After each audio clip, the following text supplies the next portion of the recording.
In this lesson, we're going to learn about the major-minor diminished scale. This is a scale that has 9 notes. So for our examples, let's write out the numbers 1 through 9.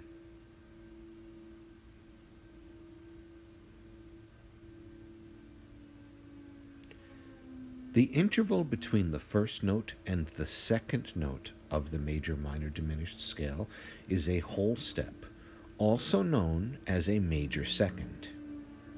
The interval between the second and the third note is a half step, also known as a minor second. That is where we get the major-minor from in the name of the scale. We will now alternate between whole steps and half steps all the way up and down the scale. So between the third and the fourth notes a whole step, between the fourth and the fifth is a half step, between the fifth and the sixth is a whole step, between the sixth and the seventh is a half step, between the seventh and the eighth is a whole step, and between the eighth and the ninth is a half step. Here's an example using the key of C. The first note of the scale will be C. The second note is a whole step higher than C, which is D. The third note is a half step higher than D, which is E flat. The fourth note is a whole step higher than E flat, which is F. The fifth note is a half step higher than F, and we will call it F sharp. You could call it G flat if you wanted to. The sixth note is a whole step higher than F sharp, which is G sharp. The seventh note is a half step higher than G sharp, which is A.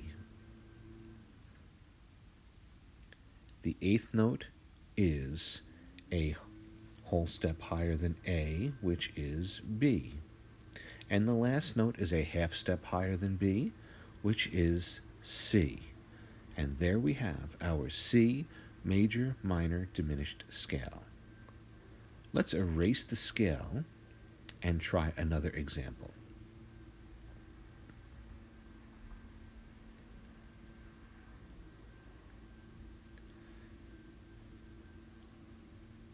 This time, we will write a major-minor diminished scale for the key of D.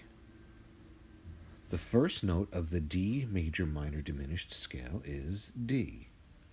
The second note is a whole step higher than D, which is E. The third note is a half step higher than E, which is F. The fourth note is a whole step higher than F, which is G. The fifth note is a half step higher than G, which is G sharp. We could call it A flat if you wanted to. The sixth note is a whole step higher than G sharp, which is A sharp. The seventh note is a half step higher than A sharp, which is B. The eighth note is a whole step higher than B, which is C sharp. And the ninth note is a half step higher than C sharp, which is D. And there we have our D major-minor diminished scale. We will erase this and do one more example.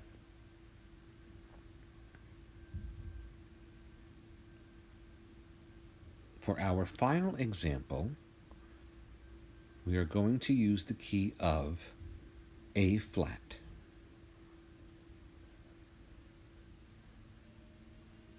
The first note of the A flat major-minor diminished scale is A flat. The second note is a whole step higher than A flat, which is B flat. The third note is a half step higher than B flat, and we are going to call it C flat. The fourth note is a whole step higher than C flat, and that is D flat. The fifth note is a half step higher than D flat, and we will call that D, because it is. The sixth note is a whole step higher than D, which is E. The seventh note is a half step higher than E, which is F. The eighth note is a whole step higher than F, which is G. And the last note is a half step higher than G, which is A flat. And there is your A flat major minor diminished scale. We know where the major minor comes from in the name, but where does the diminished come from?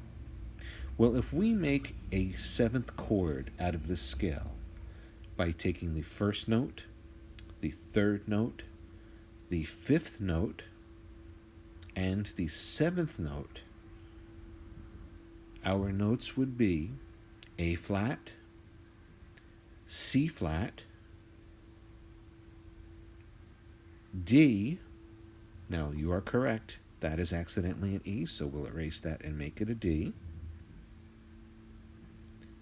And the seventh is F. Those four notes form a fully diminished or a diminished chord. That is why this is called the major minor diminished scale.